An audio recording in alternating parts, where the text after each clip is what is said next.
Hi, this is Jim Clark, and as you know, I'm an attorney. I represent landlords and active real estate investors.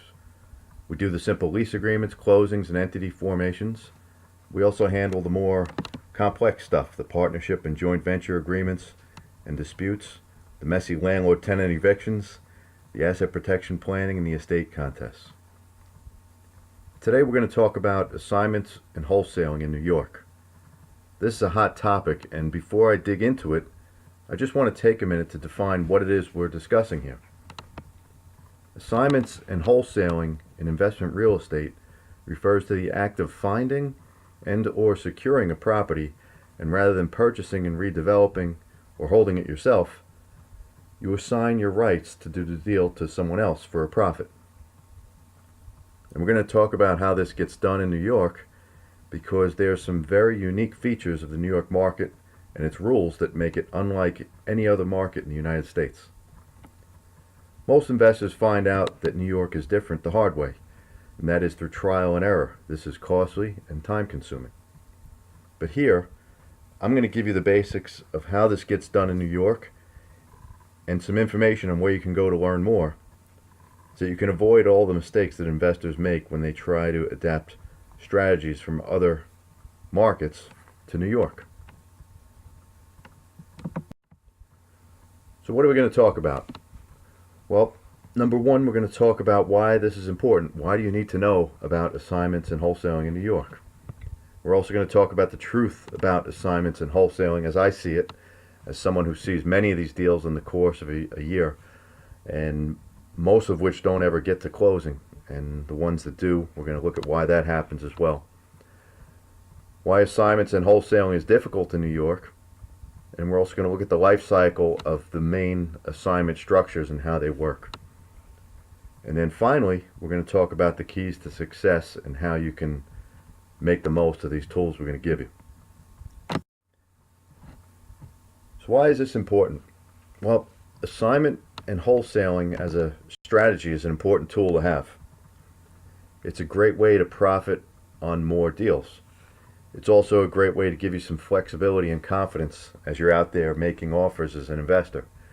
Because inevitably there comes a time when you can't do every deal that you're going to put an offer in on. Knowing how to do an assignment or how to wholesale your deal, you're going to be able to continue moving forward and continue making money. This is also important because we're going to talk about why this should not be your sole focus. Now, there's plenty of people out there that make their living as assignment and wholesalers. Most of them are not in New York, and if they are in New York, there's some other angle to what they're doing. Usually it's best as a supplement to another investment strategy. The truth about assignments and wholesaling in New York. Now, the biggest reason why people get into assignments and wholesaling is because there's the no money down aspect. Yes, you can do deals with no money down or very little down, but I would say that it's the exception, not the rule. You can get rich doing assignments and wholesaling, but I wouldn't bank on it. And I'm coming at this from a different focus from where you might normally see people who give these kind of courses. My primary focus is keeping my clients safe. I'm an attorney, and how many times I've had the situation similar to like the father quitting his job with $10,000 in the bank to pursue wholesaling full time. That kind of stuff scares the hell out of me, because more often than not it just leads to disaster. This is where I'm coming from. I'm here to keep my clients safe. I'm not trying to dash anybody's hope. I'm just trying to temper them with some caution and to give you some information to prevail in spite of what I'm going to show you as pretty significant obstacles. So why is this difficult in New York? Well, for one, the laws are stacked against you. In particular, there's the New York Real Estate License Law and other laws. New York Real Estate License Law inhibits you somewhat, but it's more the perception of it. In real estate, the gatekeepers of real estate deals in New York are basically the real estate brokers and the attorneys. It's an attorney-focused state, especially downstate New York. Their perception that these types of deals violate the real estate license law make it difficult for investors to break through. It also is difficult because of market forces. Attorneys are in it, but they're somewhat commoditized. The standard residential real estate deal in New York is a very straightforward deal. Most of the deals look very similar, almost the same. And as a result, attorneys kind of become commodities in these deals. And it's whoever can do the deal for the lowest bid, lowest price. And so you have these attorneys who are used to getting paid quite a bit of money doing these deals for what might not be that much.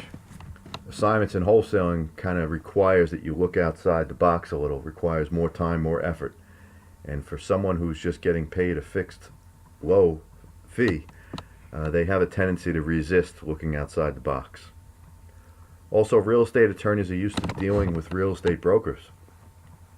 And often, assignment and wholesaling deals don't have real estate brokers in it. They have an assigner or a wholesaler. This makes attorneys uncomfortable, and so it creates resistance for your deals.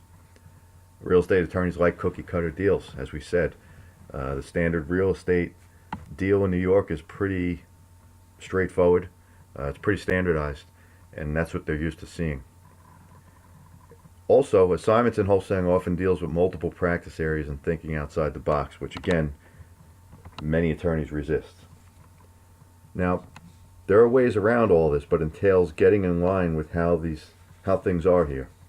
Not trying to change things. And that's where I see most investors getting tripped up, as they're trying to adapt an approach from another market to New York, trying to change the way the attorneys and the real estate brokers are doing things in New York. And as a result, they get a lot of resistance. The national courses that teach this stuff miss this very critical point. So we're going to touch on it here, and I'm going to let you know how we help our investors adapt and achieve success in New York despite these obstacles. So how do you do it? Well, the most common assignment structures that we see are listed here. We're going to go through them in more detail. Number one is the bird dog deal. Number two, the assignment of contract. Number three, the double closing. And number four, the assigning of shares. The bird dog deal. This is basically when you find the deal and then you put another investor onto it. You don't actually enter the contract. You're just basically getting a finder's fee. You find the property. You enter into a finder's fee agreement. The end buyer enters a contract to buy the property and then pays your finder's fee. A good example of this and the pitfalls of this kind of deal in New York is, I had a builder client once who was canvassing a neighborhood looking for a property that he could level a house and build a new construction. He was into new construction. And so he had a finder's fee agreement as well. He entered into a finder's agreement with someone, we'll call that the finder. But he also, as I mentioned, he canvassed the neighborhood with flyers. So he had someone call him up, and it was a tenant in one of these properties in this neighborhood he was looking at. And she knew for a fact that the house was a knockdown and the owner was looking to sell. And she was going to put him on to the deal. Just so happened that the finder that this client entered into the agreement with was also friends with this tenant, found out about it as well, and also put this client in touch with this particular deal. What happened was, it actually ended up being a good deal. My client went forward, did the deal, made a decent profit on it, and then the finder came to him and said, hey, we have a finder's fee agreement and you need to honor it. And he had a pretty decent argument for not honoring it, because he canvassed the neighborhood and sent the woman who gave him the deal the same, the flyer. He did it on his own. He didn't need to get it from the finder's fees. But at the same time, he had entered into an agreement to pay this finder for any deals that she found. So it was kind of a conflict. And so the finder sued him. We went to court. And interesting thing happened then. This is the pitfalls of the real estate license law. What happened was, the finder was not a licensed real estate agent. And so by virtue of the real estate license law, she was not able to collect what was then deemed a commission on a deal. She didn't have an interest in this property. She was really just putting a buyer together with a seller. And the judge agreed with us and said, you're not a licensed real estate agent, therefore you can't get compensated as a licensed real estate agent. And she lost the case, and my client didn't have to pay the finder's fee. Scenarios like this is why I often recommend that clients getting into assignment and wholesaling, especially bird dogging, get themselves licensed. If this woman had been licensed, she would have gotten paid on that deal, but the failure to have that license made it where she was legally prohibited from getting it. Sure, you can make money on bird dog deals in New York, but it's really going to be on the good graces of the people who you're dealing with, which is a risky proposition as far as I'm concerned. The next structure is the assignment of the contract, or we call it the flipping of the contract. This is when you're putting the property under contract and then assigning the contract to another buyer who will close on your deal. The way this plays out is you enter a contract with the right to assign. You're into an assignment agreement with an end buyer. The end buyer's attorney orders title to clear the title from the seller. The attorneys, yours, the end buyers, and the sellers, clear title for closing. We see this type of deal, the flipping of the contract, in assignments of foreclosure bids. This is when you go to a foreclosure auction and you happen to win the bid, but you don't want to close on the deal. What we can do is we enter into an assignment agreement with an end buyer who wants the property, and then we assign the bid, we assign the property. I see this also a lot in probate deals, because often these are pretty clean deals. The title's clean, no mortgage foreclosure situations, or it's limited, and you're able to get some pretty decent deals where there's enough room for an end buyer to make money. So what happens at closing in an assignment of contract deal? Well, the end buyer pays the purchase price plus your assignment fee. So let's just say you got it under contract for $100,000 and you're selling it to the end buyer for $125,000. The end buyer pays $125,000. $100 to the seller, $25 to you. You then assign the contract at closing. You sign what's called an assignment of contract, not an agreement to sign the contract, but the actual assignment itself. And then the seller delivers the deed to the end buyer, and the end buyer gets title to the property.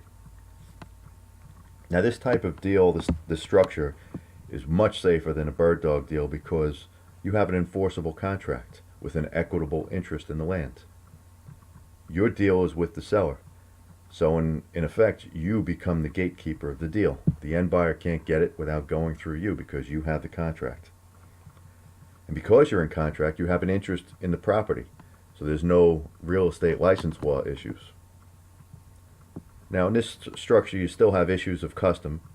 You're going to want to use local contracts, not the form contracts that you might find in a course that was originated in California or Florida.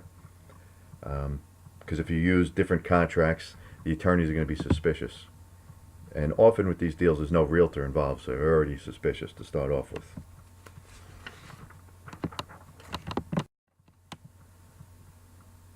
Next structure is a double closing, also known as flipping the property. Here, what you're doing is you're closing on your purchase and sale simultaneously. So you're buying and selling in the same deal at the same time. The way this works is you enter into a contract without the right to assign. This is when the seller prohibits you from signing. But you're under contract, you have the property locked up, so you enter into a second contract. We're going to call contract number 2 with an end buyer. You let the end buyer's attorney order title because their title company is going to be clearing the closing of contract 1 and also the closing of contract 2. The attorneys, yours, the end buyers, and the sellers, clear title for closing, and then you get to closing. Good example of this, I had a client once who was a member of a church, and they had some surplus property connected to their church property with a house on it, old dilapidated house. The board of the church decided that they wanted to sell. This woman came forward and said, I'd like to buy it, so they entered into a contract with her, but they said, we only want to sell it to you because as a member of the parish, we're going to go through less due diligence on our purchase price, everything else, and we're comfortable with you buying it, but that's it. So they made sure that in the contract there was no assignment clause, so that she couldn't do a flip of the contract. She had to close on this deal. But at the same time, it was a screaming deal. There was a lot of room to make profit. And the head of the church, the one who hooked her up with the deal, said, you know, it's fine if you sell it to somebody else, but we just need to have the contract just to you for purposes of following our own requirements. So she used a double closing, and this is how she made it an end run around that restriction on assignments. Just a side note here for a minute. How do you know which structure to use? You know, we're going to go through some. You know, we have the 4 major structures here, but you know, we spend a lot of time educating our clients on these things. What we do as part of that process is we have checklists. These are tried and true checklists that we give to clients so they can quickly go through and figure out which structure is the best way to go. We're going to continue going through these different structures here, but toward the end I'm going to let you know how you can get these checklists if you want, if you're interested.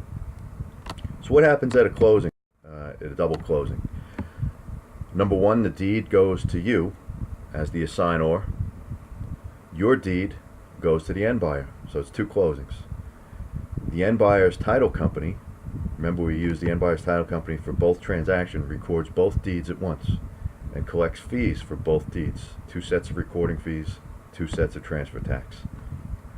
The end buyer pays the contract number 2 price to you, which is much higher than what you paid. You take your fee out of that and you pay the contract number 1 price to the seller. And like we said, you keep the difference between the contract 2 and contract 1, less your closing costs. So the keys to this structure is, if you noticed here, you're using your end buyer's money to get it done. That's number 1. Number 2, you're using a single title company to record 2 deeds simultaneously. This transaction wouldn't have worked if you had 2 separate title companies, because one title company is going to run to record the one deed, the other is going to run to record the other deed. There's no way either one of them can have any assurance that they're getting recorded in the correct order, because contract number 1, it has to come before contract number 2. This is the reason why we let the end buyer choose the title company. That way it helps allay any suspicions that the end buyer's attorney might have, and it just helps the deal go smoother, because then you have one title company recording both deeds. Now, a word of caution here. Some title companies won't insure the deal. It's not that it's illegal. It's not that it's against any government policy. It's just that at times, if it's not done correctly, it can be a bigger risk for a title company, and some title companies will choose not to take that risk. Also, it's more costly of a structure because you have 2 closings, 2 sets of recording fees, 2 sets of transfer taxes. And so with that in mind, you're going to want to make sure there's ample room within these deals in order to get it done. Enough of profit to pay your additional closing costs and also for yourself. The next structure is an assignment of the shares. This is the structure we like to use when we're assigning short sale deals. You're selling the shares of the contracting entity. So here's how this works. You enter into contract with a seller using a yet to be formed entity. We're going to call it NewCo. You form NewCo, but you don't obtain a tax ID number and don't complete the corporate book. You want to save that tax ID number for your end buyer who is yet to be identified. Once you do find your end buyer, you enter into a stock purchase agreement to sell NewCo shares to the end buyer. And part of that stock contract includes your rights under the contract. Well, they're not really your rights, they're the entity's rights. The end buyer attorney orders title, makes sure that the real estate portion of the deal is clear. Then the attorneys coordinate to clear title and prepare for closing. You know, an interesting note why we use this structure, because it's a little bit more complex, is generally short sales are not assignable. And when I say short sales are not assignable, it means that you can't assign the real estate contract. A short selling bank generally will approve a short sale at a certain price and it's being sold to a certain buyer. In order to meet the requirements of that approval letter, it states who the approved buyer is. It has to be sold to that buyer. Now this leaves a huge loophole in that the buyer is going to buy. We make sure that when we get that short sale approval, the name of the buyer is this new entity. And then what we do is we are selling this real estate to this new entity, but we're changing the ownership structure of the entity, of which there's no requirement for that under the short sale. So what happens at closing? Number one, the end buyer obtains a tax ID number for Newco in his name. You transfer all the shares of Newco to the end buyer under the stock contract. Then the end buyer pays your price under the stock contract and the purchase price under the property contract. Notice the distinction. Two contracts here, stock contract and a property contract. The seller gives the deed to Newco under the property contract. But at that point, the end buyer is now the 100% shareholder of Newco, which now holds title to the property. And so indirectly, your end buyer has control over this property via this new entity. It's a very straightforward structure. That being said, I tend to get more resistance on this than any other structure that we discuss. It involves a lot of educating of other attorneys and title companies. This is where having an attorney that can dabble in the multiple disciplines of law helps. An attorney who does only real estate, this is going to be foreign to them. An attorney that does only corporate law, this is going to be foreign to them as well because they're not familiar with the real estate side of it. So having someone that can dabble in both sides helps. More important than that, your attorney should have the ability to explain these different sides, because often you don't have the ability to choose who the attorney is on the other side. I would say that's most times. And in that case, you need to get them up to speed. You need to get them comfortable with what you're doing. And the attorney's not going to want to hear it from you as the assigner. They're going to want to hear it from your attorney who can speak their language in legal terms why this is a good idea. The key component of this is that you make money on the assignment, not by assigning the real estate, but by assigning the shares, which indirectly gives you control of the real estate.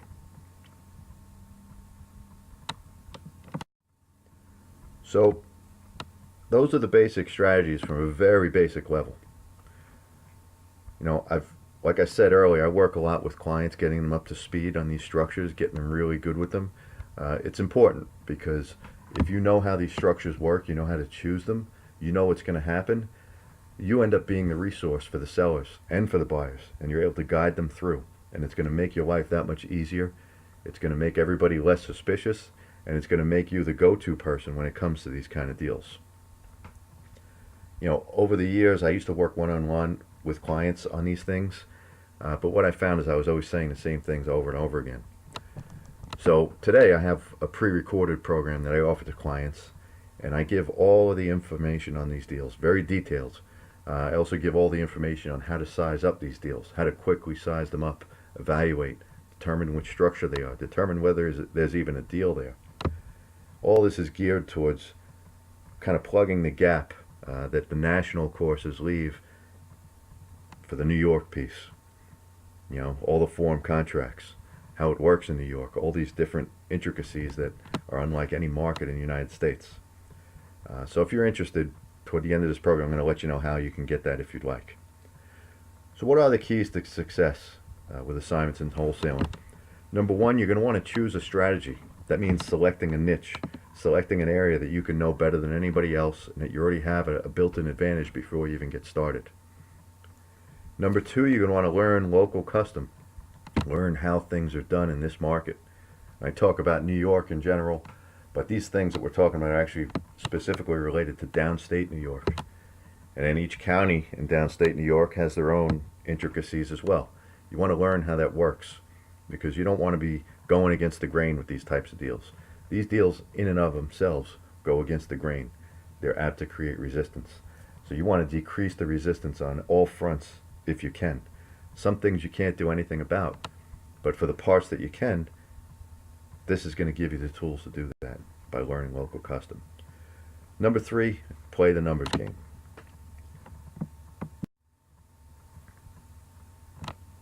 Choosing a strategy. This is about finding your niche.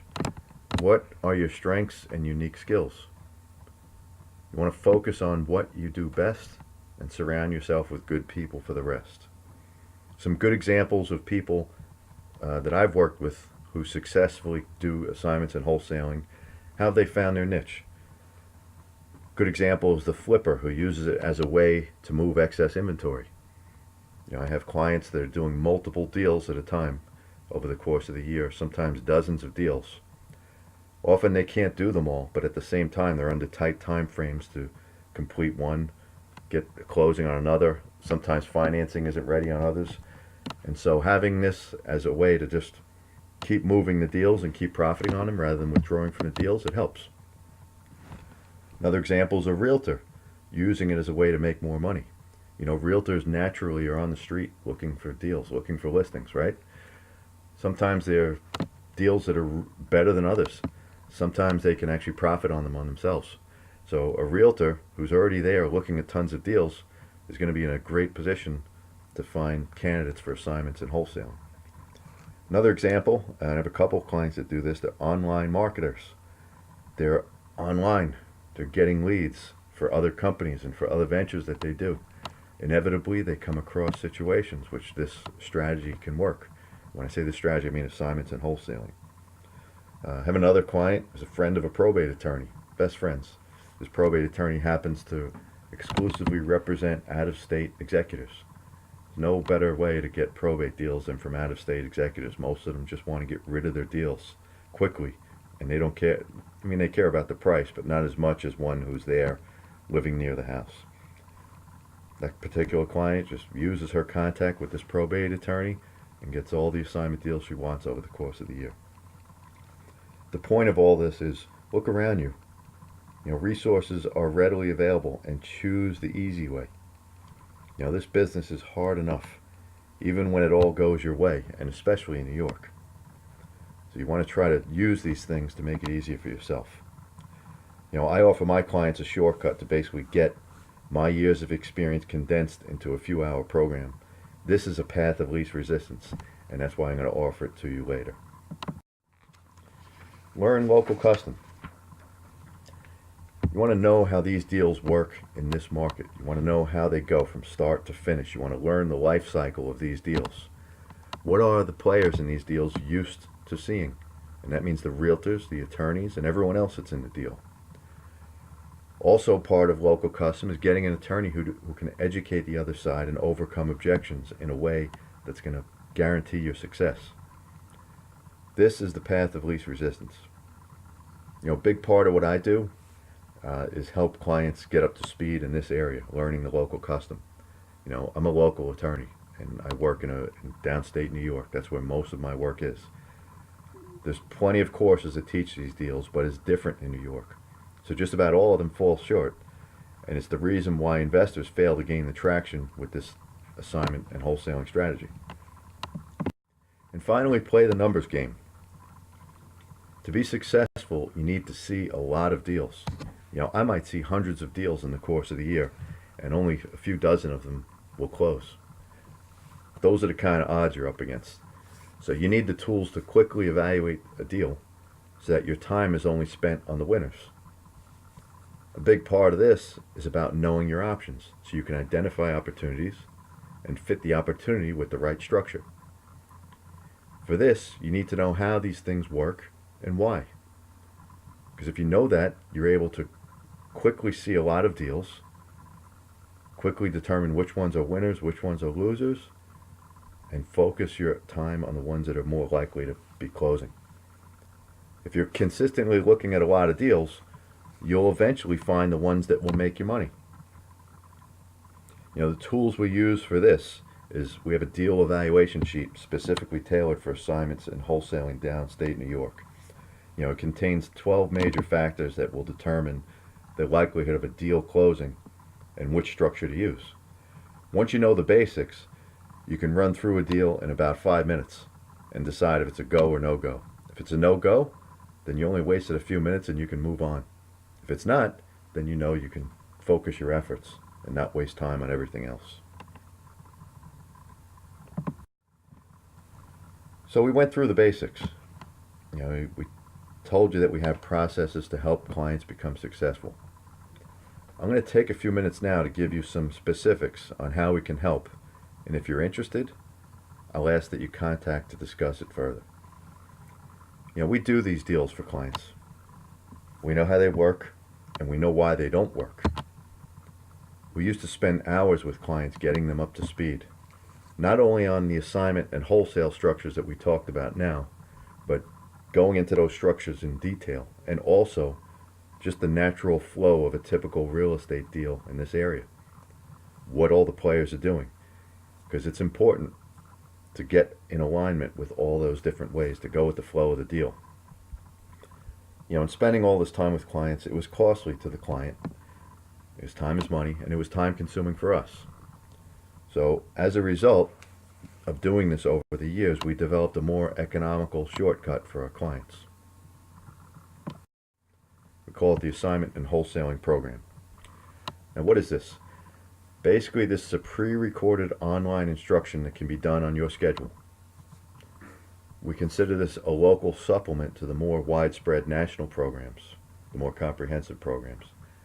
This is basically to plug the gap if you're going to try to use any of these strategies in New York. This is a shortcut from the typical trial and error approach. You're going to save a ton of time and energy and money by taking some time to look through this stuff. What this program is not, it's not a coaching program on valuation or evaluating the financial aspects of the deal. It's also not a substitute for the national programs. This program is not intended to supplement, this program is intended to supplement but not replace all of these resources. Like I said earlier, this is the missing piece. This is the gaping hole that keeps most investors from succeeding in the downstate New York market with assignments and wholesaling. With this program, you get years of experience in practice seeing tons of deals. You get all the ways investors before you have failed in this area. This program, in a few hours, will get you past the point of all those mistakes, so you're best prepared to be successful in this market. Now, since we have a minute here, if you'd like to see specifically what is in this program, the Assignment and Wholesale Program. It's about 3 hours worth of instruction. It includes the main program, which is details on how these deals get done in New York. We scratched the surface today, but we'll go into more detail in this program. The key elements of a good wholesale deal. This is important because you're going to want to make sure that these elements are present. Because if they're not, and each deal structure has a number of elements, if they're not, your likelihood of success decreases. And at a certain point, it just becomes impossible to do. Knowing that information up front is huge. We also go through tons of case studies on actual deals that we've worked on. Deals that have worked, deals that haven't, so that you can see how it all works and get more acclimated to what works and what does not. We're going to look at some creative deal structures to whet your appetite and look at these things in different ways. There's opportunities that come across most investors that they don't even pick up on. This will hopefully give the edge so that you know a good deal when you see it. We're also going to talk about contingency planning for what happens if things don't go as planned in your assignment and wholesale deal. Do you have backup plans? How do you set up a backup plan? This program also goes through the basics of New York real estate law for investors. Like I said, downstate New York is very attorney driven. These deals are all conducted by attorneys. Now, we're not going to teach you how to be an attorney in here. What we will show you is the basics of real estate law, so you can be more educated as you go through these deals. Because if you're more educated, like I said earlier, you're going to be a resource for your sellers. They're going to trust you more. They're going to want to work with you more. We also go through the anatomy of a typical New York real estate deal. This is important because getting with the flow of a deal when you're doing this type of work is hugely important. If you know when things are going to happen and why, you're going to be able to navigate yourself through these deals, and you're obviously going to look like you know what you're doing. We're going to go through a bunch of worksheets that we have in this program. We have the wholesale deal evaluation and intake sheet, which that in and of itself is worth the whole price of the program. We're also going to go through the deal life cycle charts so you know how each of these deal structures work from start to finish. This program also includes all the local New York form contracts, the standard New York contract of sale, the assignment of agreements. These are all hugely important when you're dealing in this market. And like I said, it's the plug that these national programs just leave out. We're also going to go through, there's a segment on instruction on how to use these worksheets and forms so you can get the most of it. So if you're interested in getting this program, I encourage you to contact us. You know, the slide here has information on how you can do that. And we look forward to helping you, and more importantly, we look forward to helping you with your deals when you get these things done. You know, like I said earlier, in New York, these deals are more difficult than in any other market. That's the challenge. But within every challenge is an opportunity. Here, the opportunity is that there's a huge barrier to entry, which decreases competition. That barrier can be breached only with knowledge of how to capitalize on these challenges. Clients who have been through this program have done just that. You know, this is the first time I've offered this program to a larger audience. So if you're interested, I strongly encourage you to contact me, and I look forward to talking with you. Thank you for listening today.